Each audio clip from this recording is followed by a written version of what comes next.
সিলেটের বিভিন্ন সীমান্ত দিয়ে ভারতীয় চিনি এনে দেশের বাজারে বড় বড় ব্র্যান্ডের নামে বাজারজাতের অভিযোগ উঠেছে কয়েকজন যুবলীগ নেতার বিরুদ্ধে। ব্যবসায়ীরা বলছেন, চোরাচালানে জড়িতদের গ্রেপ্তার না করলে দেশের চিনি শিল্প ধ্বংসের দিকে যাবে। এদিকে চোরাচালানে স্থানীয় যুবলীগের কয়েকজন নেতার নাম উঠে আসায় তদন্তের ঘোষণা দিয়েছে জেলা যুবলীগ। তারেক আহমেদের তোলা ছবিতে হোসেন আহমদ সুজাতের প্রতিবেদন।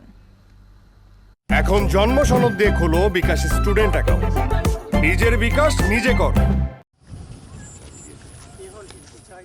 বন্যায় যখন বিপর্যস্ত সিলেটের 10 উপজেলা, তখনও থেমে নেই ভারতীয় চিনি চোরাচালান।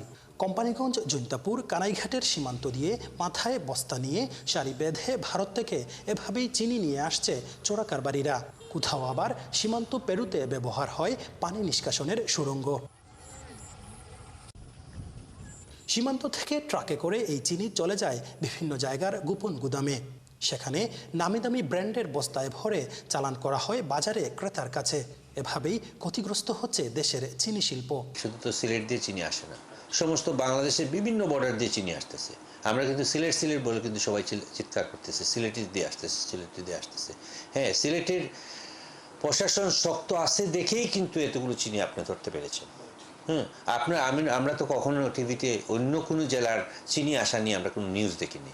এর কারণটা কি? পুলিশ প্রায় চোরাচালানের চিনি আটক করলেও পর্দার আড়ালে রয়ে যায় মূল চোরা কারবারিরা। যারা সংশ্লিষ্ট আসামি কেউ ধরা পড়ে নাই। যেহেতু একটা কার আছে, এর রেজিস্ট্রেশন আছে, এইটা থেকে তো কে কারের মালিক, কে ড্রাইভার সব বাইর হয়ে আসে। একটা মোটরসাইকেল আছে, কেন এখন পর্যন্ত কেন নীরব এই অবস্থান? পুলিশ বলছে, প্রতিনিয়ত শত শত বস্তা চোরাচালানের ভারতীয় চিনি ঢুকছে বাংলাদেশে। অনেক সময় ধরা পড়ে এই চিনি আটক হয় ট্রাক ড্রাইভার আর পরিবহন শ্রমিক। অবশ্য মূল চোরা কারবারিদের ধরতে অভিযান অব্যাহত আছে বলেও জানায় পুলিশ। আমাদের এলাকা দিয়ে যখনই কোনো চোরাচালানের গাড়ি, সিএনজি বা অন্যান্য যখন যেভাবেই তারা করার চেষ্টা করুন না কেন, আমরা সবসময় আমাদের প্রচেষ্টা অব্যাহত রেখেছি এই বিষয়ে আইনানুগ ব্যবস্থা গ্রহণ করার জন্য।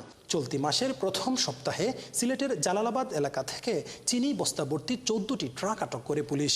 এই চোরাচালানে স্থানীয় যুবলীগের কয়েকজন নেতার নাম উঠায় তাদের বিরুদ্ধে তদন্ত করে ব্যবস্থা নেওয়ার কথা জানিয়েছে সিলেট জেলা যুবলীগ। হুসাইন আহমেদ সুজাত, 71, সিলেট।